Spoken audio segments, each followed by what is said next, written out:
What's up, team? So you started playing Satisfactory and you can't explain why power management and resource flow is so interesting, but you love it. Now you want to know what to look out for and how to save some time as you grow and expand your base. No problem, let's start off with the basics. When you're not going uphill, you can slide while running, and if you jump from that sliding position, you can get some serious air and speed, and use conveyor belts if you want to be launched at insane speeds as well. When you first start using portable miners on a deposit, you can actually place more than one. I didn't know this at first. Boy, I felt dumb. Also, deposits are infinite, but produce resources at different rates based on their purity. The map is massive, and all 4 starter locations are part of the same map, only some regions are more difficult based on terrain, resource availability, and hazards. Now, while exploring, you can use this object finder to locate some important items, which are sometimes hidden in difficult to reach areas. Remember to always carry some cement so that you can easily build bridges or ramps if you need it, and if you find these cracked rocks, they can be destroyed with the Nobelisk bomb and detonator you unlock later on. Also, you might come across these wreckages. They give you hard drives which you can bring back to your MAM research station and unlock alternative blueprints for creating objects. Now, sometimes the wreckage needs specific materials. Pretty straightforward, right? But you may also need to provide it power. To do this, just drop some biomass generators on the spot, hook them up, and fill them with leaves or dead animal carcasses to power up the wreckage. Even after you extract the hard drive, your object scanner will still beep and notify you when you're close. This can be really annoying, so I got into the habit of building some easily visible structures out of foundations or watchtowers to help me remember which I've already discovered. You might also use beacons with custom notes if you have these on hand.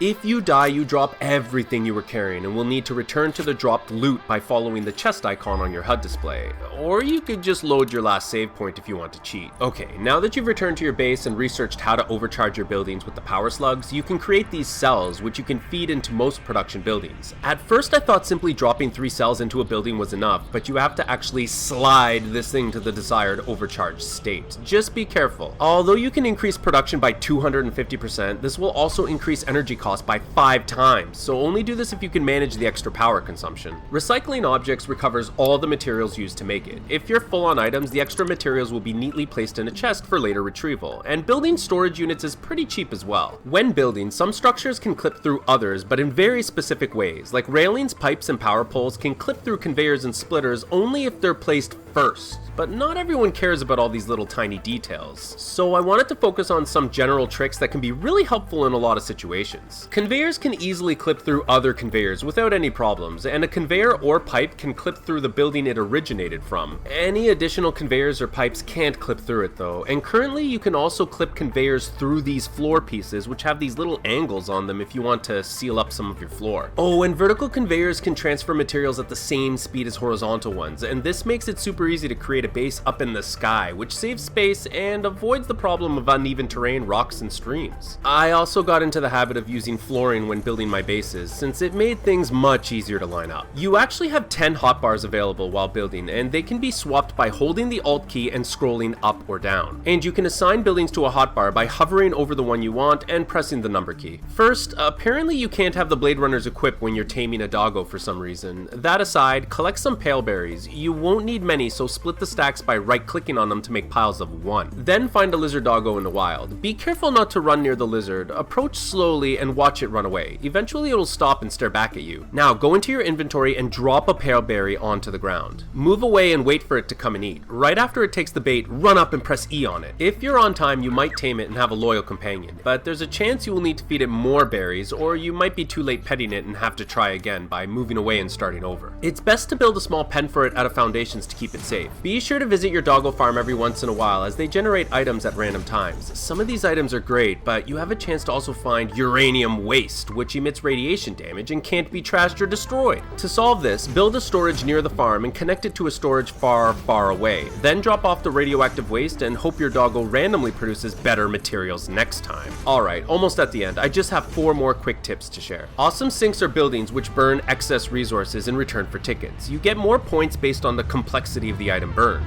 You can use these tickets at the Awesome Shop, where you can buy new foundations, lights, a crazy speedy cart, trophy statues, and even some resources you may need. Consider having remote resource deposits simply feeding a sink if you want to constantly collect tickets, since all the sinks are connected and you can collect all your earned tickets from whichever sink you interact with. When you get a chance to unlock the jet and hover packs, do it. The jetpack uses fuel, so you'll need a reliable source before you can really take advantage of this tool. Take a few stacks of fuel with you and use the jetpack when exploring. The hover pack gets power when you're close to a building, outlet, or power pole connected to your power grid. I ended up wiring outlets in all corners of my base so that I could fly around like I was in creative mode. When you get out of range of your power grid, the hover pack will stop working, but luckily, if you lose power while hovering, you can still hold the jump or flight button to gently hover to the ground instead of plummeting to your death. This will only work if you were using the hover pack before you left the range of a powered building or outlet. Oh, and don't forget that rails for trains are powered and will charge your hover pack as well. The space elevator is a massive building which requests large amount of products that get sent up to fix it in the sky. It may seem like a useless resource sink, but the first 3 deliveries unlock 2 higher tiers of milestones, and the 4th unlocks a gold cup in the awesome shop. So don't focus on this building too much if you still need to work on other upgrades and unlocks. Lastly, maybe you're super weird like me and wanted to have storage containers lining your main hub so that you could stock up like Neo from the Matrix. Sure, you could try to color code your storage buildings, but there are less colors than resources, and these containers don't show the color on their face, only on the sides. Until the devs introduce a functional labeling system, your best bet is to add a tiny amount of conveyor at the end of your container and bam! You can now see the contents.